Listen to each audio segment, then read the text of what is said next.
fantastische Stimmung hier. Ich muss sagen, das ganze Stadion ist ja großartig. Ja, das muss funktionieren.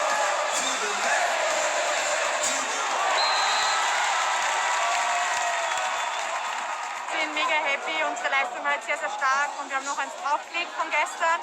Und wir sind froh, dass wir uns mit Achtelfinale einfach belohnt haben.